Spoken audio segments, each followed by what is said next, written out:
Hey everyone, it's BrickLover18 here today, back with another LEGO haul from the LEGO store. But this haul's not actually from my LEGO store here in Toronto. It is actually from the two different LEGO stores in New York City. Earlier this week, I had the pleasure to be traveling to New York City just on vacation. And of course, what would a vacation be without stopping at the LEGO store? I went to both of the LEGO stores in downtown Manhattan, one being the LEGO store at the Flatiron District, as well as the LEGO store on Fifth Avenue, also known as the Rockefeller Center LEGO store. I had such an amazing time at each. I actually filmed tours of both, which I'll be uploading on my channel probably in a few weeks now. But I also had the chance to buy some LEGO. Really excited about this one because this bag just came off the airplane. I carried it on right like this, got in a lot of trouble from the flight attendant because you're not supposed to have extra bags. I was over my limit, but that's okay because it's all worth it in the end for LEGO, and it is going to be incredibly worth it when I show you what's inside. So let's check it out. So as you can see, it's a pretty full bag here. You can probably already guess at one of the items inside, but I'm going to do this in order and go from smallest to largest. First things first, I actually got two passports from the LEGO store, one from each store because of course I can't remember to bring the passport when I go to the next store. This one here is from the Fifth Avenue LEGO store, which is the Rockefeller Center one. And this one here is from the Flatiron District LEGO store. So I've actually been to this LEGO store in the past. I don't think I made a haul video or anything like that, but I've never technically been to the Fifth Avenue one because it was brand new. So now I just have way more LEGO passports to add to my collection. Now, of course, in terms of actually things I purchased from the LEGO store, because those are given out for free, like I said, in order from smallest to largest, the first thing I picked up from the Flatiron District LEGO store was this LEGO New York Statue of Liberty magnet. This has been one that's been on my radar for a while now, but it's just way too expensive in Canada, and I'm glad I waited because it was just way more fun to buy it right in New York City. As I mentioned, I did buy this one at the Flatiron District, but that is because I went to that one first.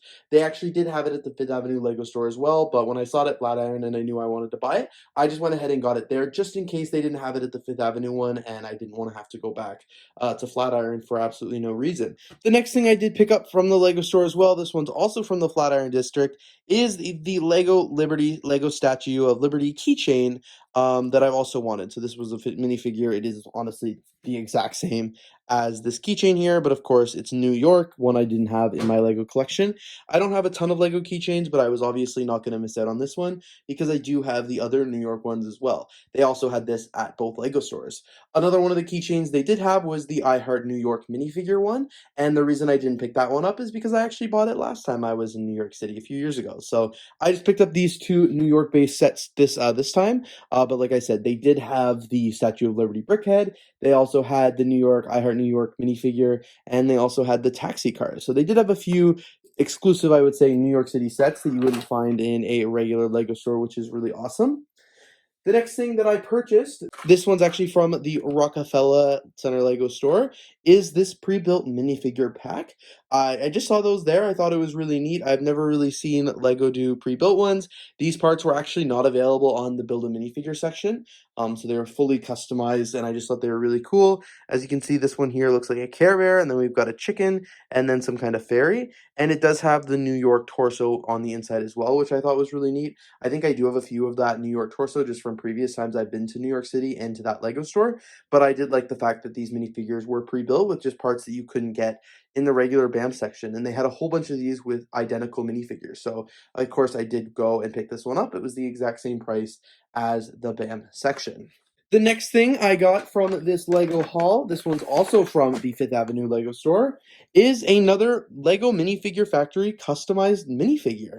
I just did these in Edmonton for the first time about a month ago, which is really, really cool. I really enjoyed making it. You guys would have seen the video and stuff like that of me doing it and the how-to and everything like that. And I didn't know they had one of these in New York City, and of course when I went, there was no way I was not going to be able to go do one because I've learned at each city they do have some customized things for that specific city. I'll probably do one of these minifigures every single place I go now if they have one of these things, and just try and collect them all and get a full set of these specialized minifigures. So I waited until the end of the Edmonton video to show you that, but I will also just briefly show you it right here, right now, and I'll also do a full video just to show you this in the end. And he looks pretty epic. So, like I said, I just showed you very briefly, but I will give you a full tour in an upcoming video. The next thing I did purchase, these are all they're all three the same, and I purchased them from the Flatiron Lego store, are some Lego PickABrick Cups. So I'm not going to show you any of the parts other than this like brief little overview right here. But actually at the Flatiron District Lego store, they had one of the best PickABrick Cup selections that I've seen in a really long time. I easily could have filled more than 3 cups. I did only fill 3, but they had absolutely incredible parts. You'll see in the tour that I'm going to be making of the Fifth Avenue Lego store very, very shortly, the PickABrick section there wasn't the best, so I actually didn't get any PickABrick parts there. They had a couple of the same parts, but honestly not nearly as many. And finally, last but not least, the thing that I'm obviously the most excited for that I purchased at the Fifth Avenue Lego store is the customized Lego Mosaic set, which is set number 40179. This is ages 10 plus and has 4,502 pieces. They actually had the Mosaic Maker both at the Flatiron District Lego store as well as the Fifth Avenue store. When I saw it at Flatiron, I was like, oh my god, I've never been in a Lego store where they've had this working before. The last time I've ever seen one was in Billund, Denmark, and unfortunately, the Lego store, it just wasn't operating that day. I was planning to get it while I was in Billund, but I couldn't because it was broken.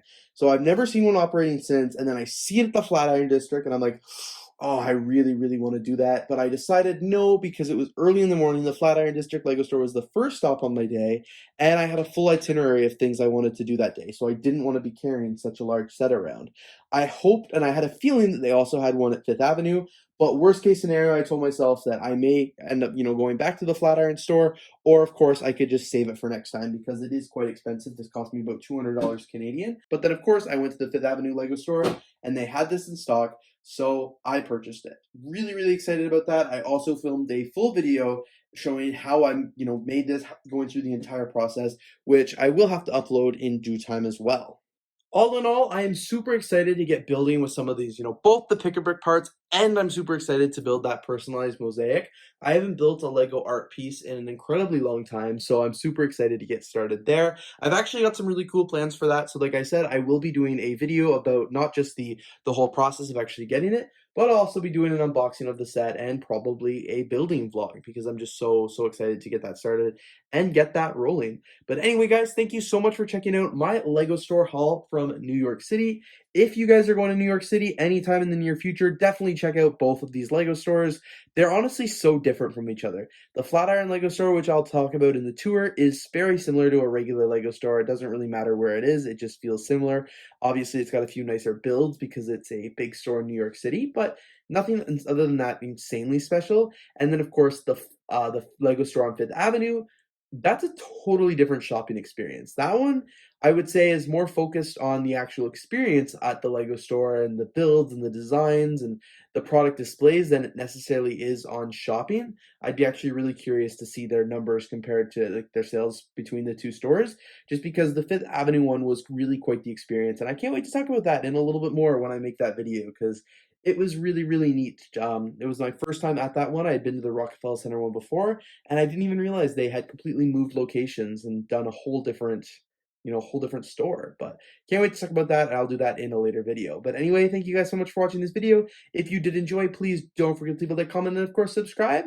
And I'm looking forward to seeing you here soon in the next video.